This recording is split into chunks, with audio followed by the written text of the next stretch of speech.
They called it an offer. In the chronicles that survived the Compact's first purge, it is recorded as such: a formal diplomatic overture, a position of honor, a seat at the table of the new order. But Lysara Aethonis had governed long enough to know what a cage looked like when it arrived wearing the face of a throne. She had been standing at the viewport for an hour before Drazen Fell's shuttle cleared the spire's docking ring. She did not move to greet it. The Throne Spire still rose. That was the first fact of every morning.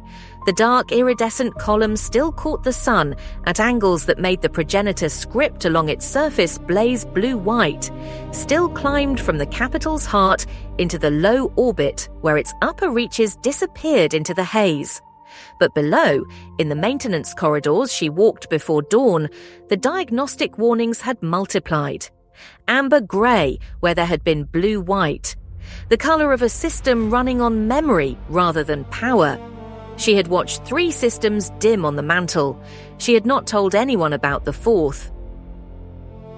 Drazen Fell entered the Regent's chamber the way Iron Tally commanders entered every room, as if the room had been built to receive them and had simply not known it yet. He was massive in his matte black composite armor, the Compact's interlocking ring sigil etched at the sternum in silver, and he moved with the particular economy of a man who had learned long ago that violence was most effective when it remained theoretical. His flat dark eyes swept the chamber once, catalogued it, and settled on Lysara with the focus of a targeting system completing its lock. She let him look.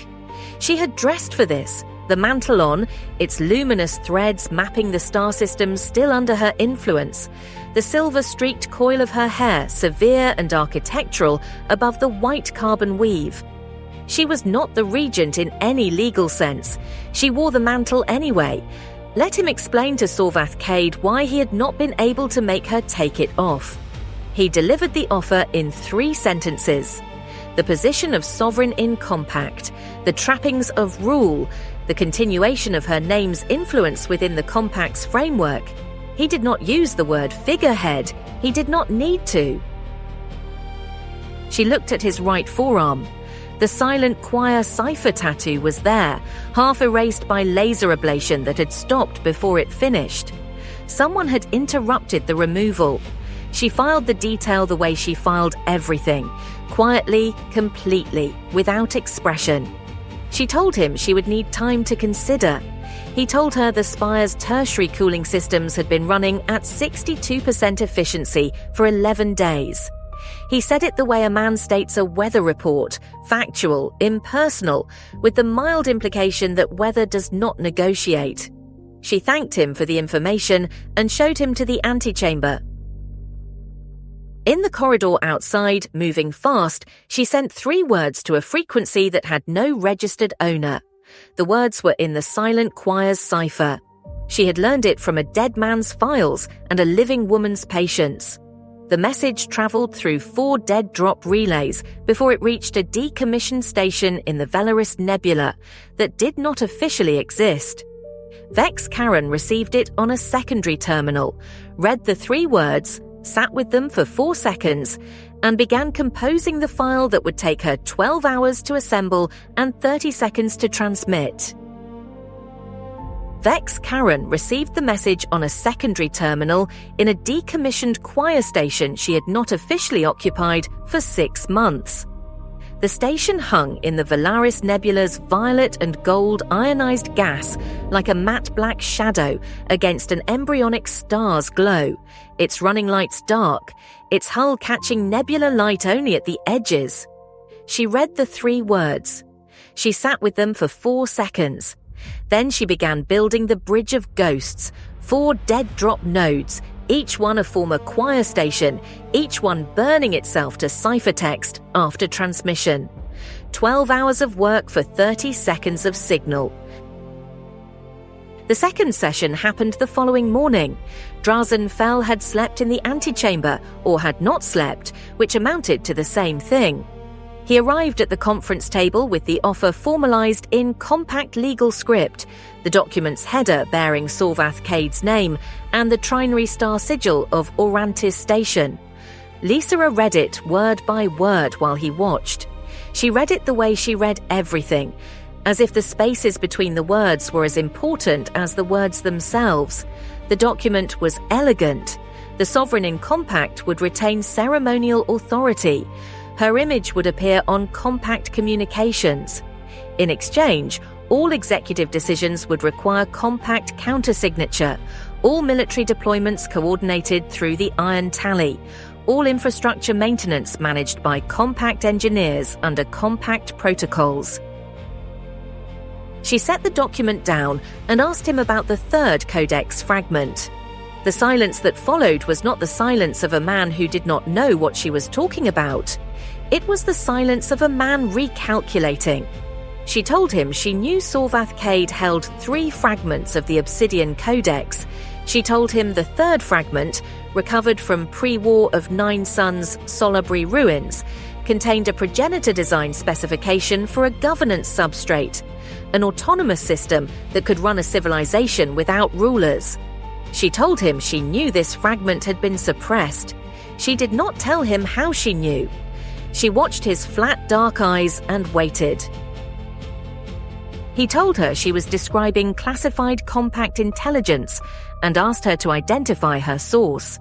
She smiled for the first time since he had arrived and told him she would need another recess. She left him in the Regent's chamber with the document and the silence and the viewport showing the city below. She walked to the maintenance level. She needed to see the conduits again. She needed to hold the cost of what she was doing in her hands before she decided how far to take it. In the maintenance corridors below the Regent's chamber, an engineer Lysara had personally retained showed her the tertiary cooling array. The amber grey was spreading. 2 of the 7 primary conduit banks had dropped below operational threshold. The engineer said, without meeting her eyes, that at current degradation rates, the Spire's life support systems for the lower tiers would begin failing in approximately 40 days. She said the Compact's engineers had the replacement components. She said they had offered them, contingent. Lysara placed her hand against the conduit housing. The metal was warm in a way it should not have been, the warmth of something working too hard for too long. She stood there for a long moment with her palm against the failing system, and the mantle's threads shifting on her shoulders, one dark patch near her left shoulder that had been dark for 3 weeks and would not light again.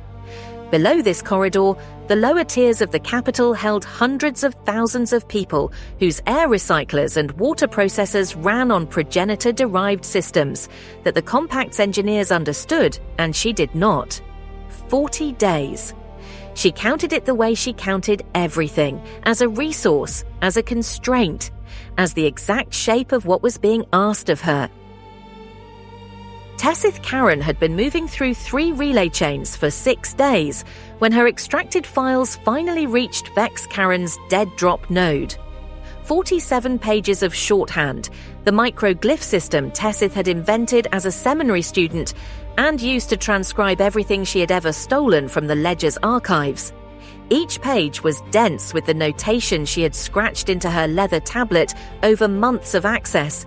Each glyph a small act of defiance against the organization that had recruited her at 17 and called it an education.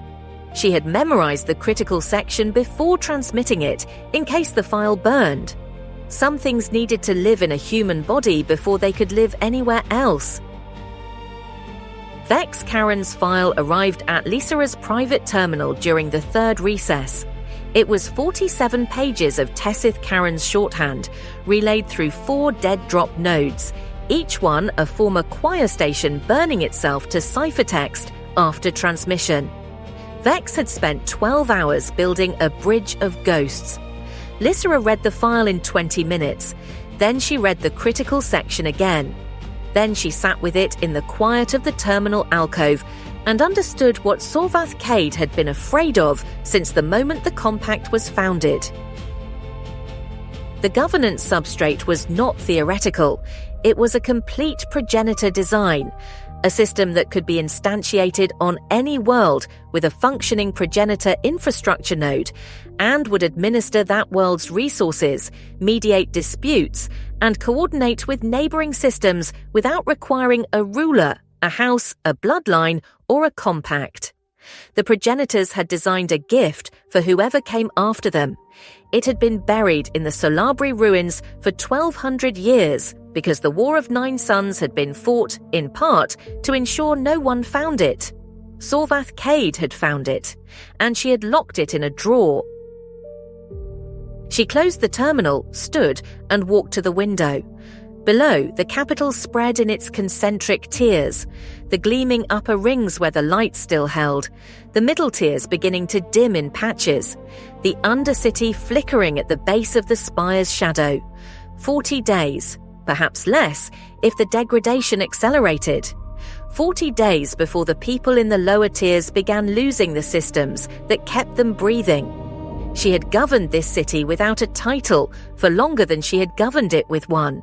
She had held it together with reputation and stubbornness, and the memory of what it meant when someone in authority actually meant what they said.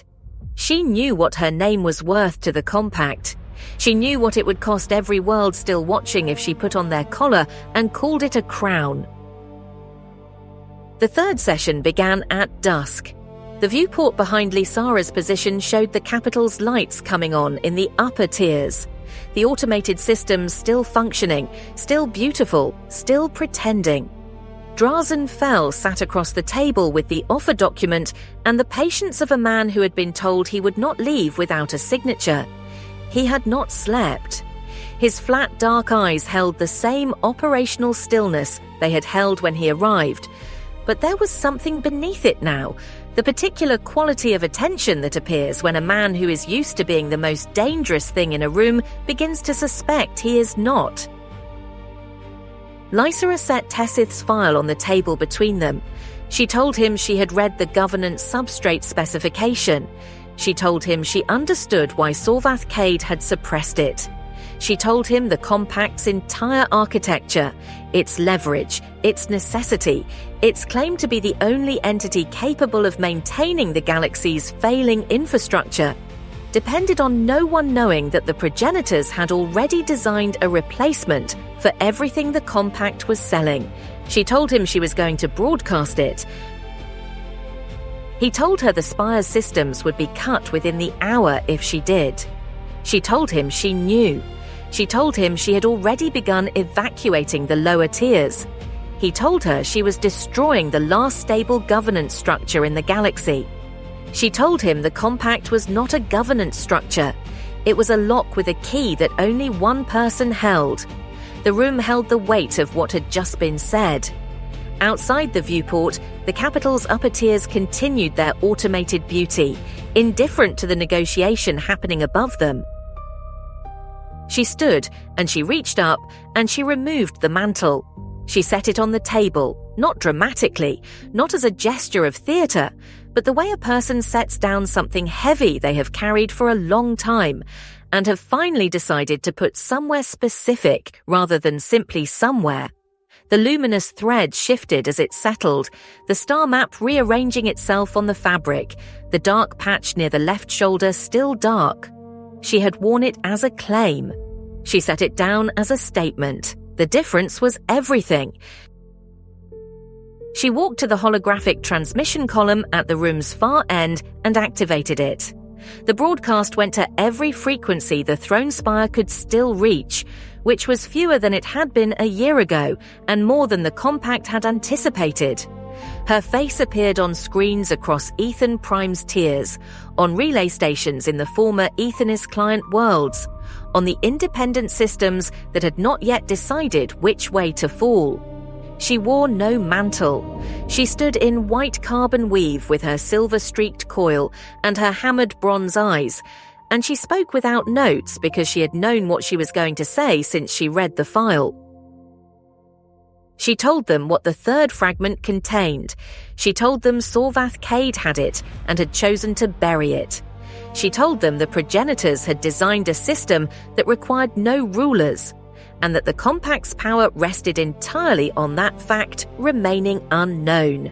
She told them the Throne Spire's systems were failing, and that the Compact controlled the components to repair them, and had made that control conditional.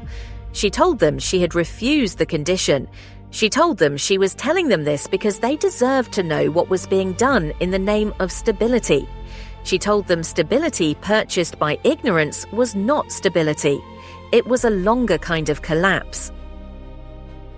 She ended the broadcast and stood in the transmission column's fading light. Behind her, Drazen Fell had not moved. He sat at the table with the offer document and the mantle Lysara had set beside it, and he looked at her with his flat, dark eyes. And for the first time since he had arrived, something in those eyes shifted. Not cruelty, not calculation, but something that might have been, in a different life, recognition. He told her the Compact would respond. She told him she knew. He picked up the offer document and folded it once, precisely along its center crease, and placed it in the interior pocket of his field plate. He stood. He looked at the mantle on the table, the luminous thread still shifting, the dark patch still dark, and he left it where it was. He walked out. Lysara stood at the viewport as the Compact's shuttle lifted from the docking ring and climbed through Aethon Prime's upper atmosphere, a dark shape against the capital's lights, diminishing. She watched it until it was gone. In a decommissioned choir station in the Velaris Nebula, Vex Karen listened to the transmission and permitted herself, for exactly 4 seconds, to close her pale green eyes. And on a shuttle transiting toward dust, Tessith Karen held her notation tablet against her chest and felt the microglyphs she had scratched into its surface with her own hands become, at last, something other than evidence of her own betrayal. The broadcast moved at the speed of light through relay stations that the Compact did not yet control, and through frequencies that the Compact had not yet mapped. It arrived in places before the Compact's response could.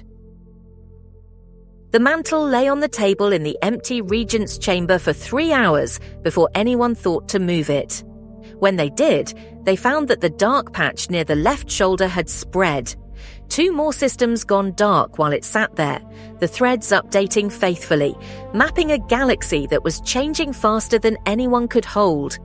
It kept updating. That was the thing about progenitor thread. It did not stop because the person wearing it had walked away. It kept watching. It kept counting.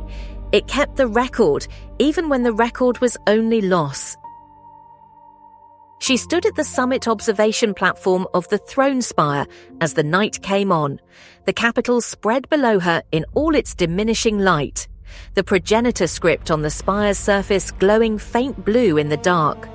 She had bought something with those 40 days. She did not yet know if it was enough. The chronicles that survived would disagree about this for centuries. Whether what Lysara Aethonis did in the Regent's chamber was the act of a strategist, or a woman who had simply run out of patience for a world that kept asking her to be smaller than she was.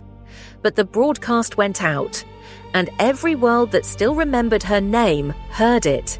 And that was the thing about names, in the end. They traveled at the speed of light, and light, unlike systems, does not fail.